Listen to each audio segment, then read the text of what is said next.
الرحيم. النهارده يمكن احنا عندنا good afternoon everyone. النهارده عندنا بس بنتكلم شويه عن part 2 speaking, and when we talk about the speaking زي ما احنا اتعلمنا المره اللي فاتت اللي speaking actually جزء منه depends on confidence. What do you mean by confidence؟ ثقتك في نفسك، قدرتك على الكلام مع الممتحن بشكل واضح، صوت واضح. You must know إن الموضوع عندنا مش موضوع pronunciation. pronunciation مش كل حاجة. الأهم من pronunciation ثقتك لما تكونك من الكلام، استخدامك للidiomatic expressions and phrasal verbs. طيب النهارده يمكن هتكلم معاكم شوية في موضوع part 2. زي ما احنا اتعلمنا المرة اللي فاتت إن احنا عندنا في part 1 زي ما حضرتك شايف، لو احنا اتكلمنا عن part 1 ففي part 1 انت mainly تركيزك كله you have to give 2 to 3 sentences. Even if I have a question like what's your name? My name is Ahmed and my surname is El-Gindi and you can call me Ahmed.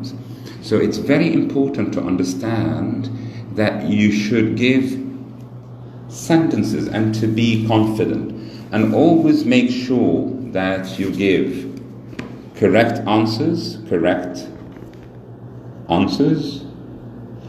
and don't forget to use connectors, and don't forget to use starters. Starters like what? Like well, actually, basically. So it's very important to understand that you have to use all this and to give good grammar. This is actually ده من أهم العناصر اللي هنستخدمها في كل البارتس. وافتكر دايما إن الجمل بتاعتك في بارت 1 كلها حاجات personal. وأهم حاجة تعرفها إن أنت في بارت 1 it's very easy and nice عشان أنت بتنقل منه على what? You have to be aware of part 2.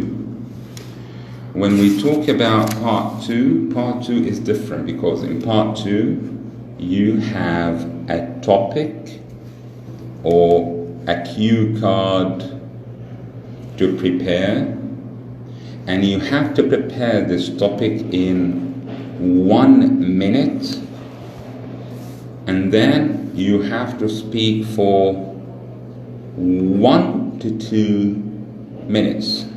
So it's very important. مهم جدا نفهم الستراكشر بتاع الامتحان. يعني ايه الستراكشر؟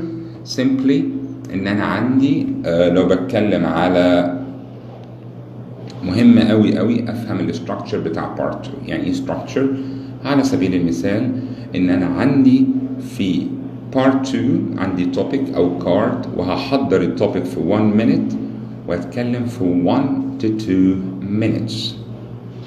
طيب ده جميل جدا. وانا بتكلم في part 2 topic ايه اللي بيحصل بالظبط؟ لازم اتعلم ان انا اعمل حاجة اسمها task achievement. يعني ايه task achievement؟ task achievement معناها that you have to cover all follow-up questions. على سبيل المثال لو أنا عندي كيو كارد زي دوت، ادي مجموعة من الكيو كاردز. فمثلا على سبيل المثال talk about a decision you disagree with.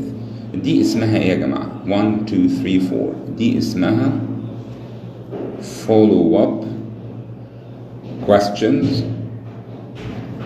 وساعات بنسميها prompts. وهي دي اللي المفروض بتساعدك عشان حضرتك تعمل حاجة اسمها ايه؟ expansion. ان انا ازاي اتكلم لمدة دقيقة او 2. في بعض الطلبة اشتكوا ان الممتحن بيوقفوا بعد دقيقة وبيفتكر ان ده معناها ان انت بتحل وحش. لا طبعا الممتحن ممكن يوقفك بعد دقيقة او 2، وبعد ما تخلص بارت 2 بيديك كمان اسئله بنسميها احنا فولو اب مع التوبيك دوت. فده شيء طبيعي ومش عايزك تقلق ولا عايزك تتوتر لو الراجل وقفك بعد 1 minute. طيب عندي اول حاجه اعملها ايه في بارت 2؟ اول شيء اعمله في بارت 2 ان انا اغطي النقط دي. على سبيل المثال لو انت بتتكلم على توبيك زي دوت talk about، ادي مجموعه من التوبكس الكتيره جدا جدا. اوكي، فليكن واحده من التوبكس اللي ساعات بتتكرر مثلا describe a cafe that you like to visit, where it is, how often you go there, when you usually go there, and why you like to visit this cafe. لما بيجي لك part 2 او التوبيك او الكيو كارد بتاخد دقيقه تعمل ايه في الدقيقه ديت؟ في ورقه خارجيه تبص على الاسئله دي وتبدا تعمل circles. يعني ايه circle؟ تعمل brainstorming. هنا هو بيختبر قدرتك على brainstorming. يعني ايه brainstorming؟ simply cafe. طيب الموضوع بيحكي عن ايه؟ where it is. فانا عندي الكافيه اللي انا بحبه موجود في القاهرة الجديدة، نيو كايرو، التجمع الخامس مثلا، نيو كايرو. طيب الكافيه دوت how often you go there؟ I go there once a week. طيب when you usually go there؟ I go there weekends. وبعد كده هوت why you like to visit this cafe؟ I like to visit this cafe because it provides quality drink, good customer service, and it is سعره كويس. يعني ايه سعره كويس؟ معناها budget friendly.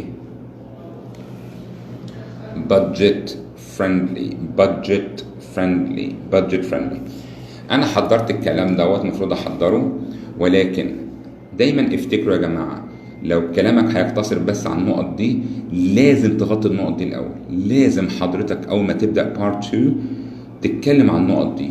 لو الراجل قال لك كمل يبقى انت لازم تعمل حاجه اسمها expansion. يعني ايه expansion؟ تفتكر بقى هل الحكايه دي ليها positive ونيجاتيف؟ هل الموضوع دوت زمان غير دلوقتي؟ هل الموضوع ده بيختلف من الميل للفيميل؟ حاجات كده تساعدك في التفكير شويه. فتبدا الحاجه التانيه دايما ان حضرتك وانت بتتكلم في part 2 افتكر تعمل حاجه اسمها ايه؟ transition words. يعني ايه transition words؟ يعني كلمه regarding، concerning، if I talk about، moreover، in addition. بيبقى في transition كأن في نقلة من فكرة لفكرة باستخدام مجموعة من الكونكتورز. بعد ما اعمل البرينستورمينج دوت it's very important بعد كده ابدأ اتكلم واعمل في part 2 الانترودكشن بتاعتي. ايه هي الانترودكشن؟ في introductions كتيرة جدا جدا. ممكن تقول مثلا let me talk to you about well I'd like to talk about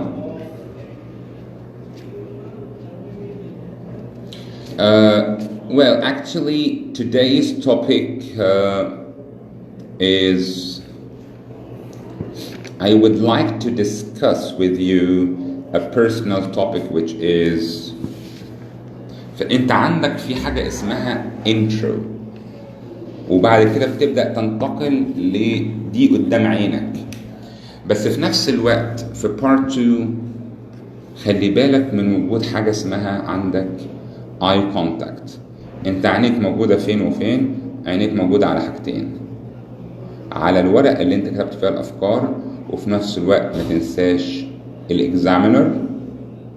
واهم حاجة ان كل النقط اللي موجودة تحت التوبيك، كل الموضوعات ديت لازم تتغطى صح. يعني ايه الكلام دوت؟ all points must be covered. All points must be covered. All points must be covered. الورقة ببص لها، بس أنا ببص للممتحن وكل النقط بغطيها، ولازم يبقى شكلي إيه؟ natural. I have to look natural. ميبقاش شكلي واحد بسمع أو بدي presentation وخلاص. طيب، وبرضو بفتكر الحاجات اللي قلتها في المحاضرة اللي فاتت، زي ال connectors وال starters وال grammatical variety and all that.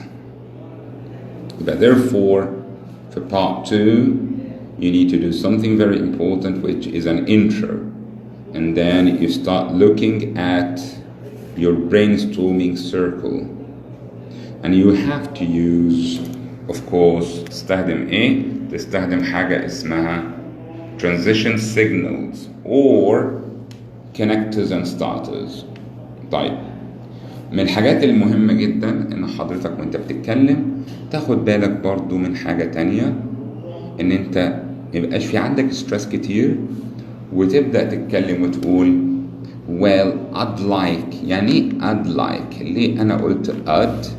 عشان كلمة I'd like هي اختصار كلمة I would.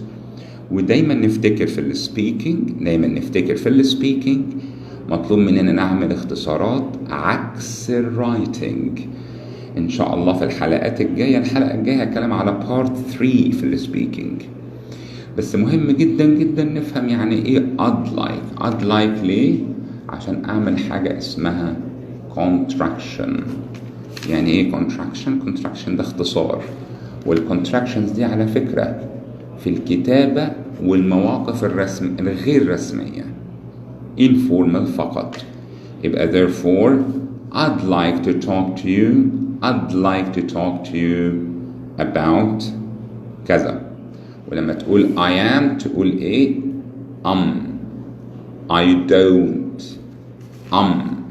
I don't, this doesn't, don't. فعلى سبيل المثال I would like to talk to you today about my favorite cafe, which is located in New Cairo. And by the way, concerning my visits to this place, to this cafe, I usually go to this cafe once a week, and I go with my family. And for your information, my family consists of 2 sons and a daughter. And my sons don't like the cafe, which is called Spectra, which is my favorite cafe. But strangely, my daughter likes the cafe.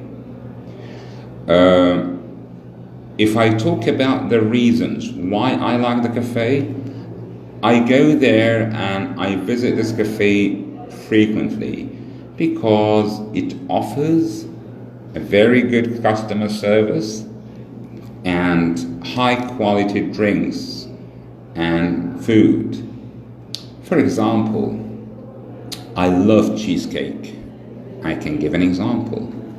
I love cheesecake. And that's why whenever I go to Spectra, I order cheesecake, especially with strawberry toppings. And another reason why I go there is the atmosphere. People there are so friendly, and there is always soft music playing in the background. And when I talk about the prices, everything there is budget friendly. Maybe the only problem I face when I go to this cafe, that it is time consuming. It wastes a lot of time, especially when I go with my friends to this cafe. And moreover, or also, I think in my country, if I talk about cafes, so maybe men are more often kind of interested in open air cafes, while women are interested in indoor cafes. So I can say that although I like this cafe very much, but my sons don't like it, but my wife and I, whenever we like to hang out, we go to this cafe. Finally, cafes have always been a part of the Egyptian culture because we are a country that appreciates family gatherings and even warm get-together among friends and colleagues. Thank you. يمكن أنا عارف أنا ممكن أكون اتكلمت كتير وأكتر من الموضوع، ولكن مهم جدا بس أفكركم ليه أنا دايما بحط قدامي الدورية دي، عشان مهما أطلع بره الموضوع أفتكر لازم أرجع تاني الموضوع إيه دوت. إيه هو الكافيه اللي بتحب تزوره that you like to visit؟ إيه هو الفيزيت على طول you like to visit اللي أنت بتحب دايما تزوره؟ فدايما بحب أحط الكافيه، أحط الكلمة في النص وأفتكر إن الكلمة ديت أو التوبيك دي عاملة زي النيوكليوس. يعني إيه نيوكليوس؟ النواة، وإن هو دايما أرجع للموضوع ده. يعني إيه الكلام ده؟ يعني ما ينفعش حضرتك، لازم دايما أفتكر إن أنا أحط النقطة في النص زي النواة، عشان مهما رغيت أرجع تاني للنواة دي. يعني إيه الكلام دوت؟ يعني معنى أصح فيه بعض الطلبة some students وهما بيتكلموا بيطلعوا بره الموضوع قوي. بيقول لك مثلا my favorite cafe is Spectra because I like cheesecake. التشيز كيك ده بيتخن، التشيز كيك ده فيه أنواع منه كتير، ويبدأ يسرح في التشيز كيك وينسى خالص الكافيه. في كتير منهم بيقول لك أنا بروح مع مراتي وولادي الكافيه دوت، بس ابني الكبير بيحب يروح السينما عشان يحب يتفرج على الأفلام، والأفلام خاصة أفلام الرعب، وبنتي تحب الأفلام الرومانتك. طبعا أنت طلعت بره الموضوع خالص، فأنت دايما حاول تبقى في circle around the topic. Always remember to stick to the topic itself، ويكون كلامك مسلسل على حسب التوبكس.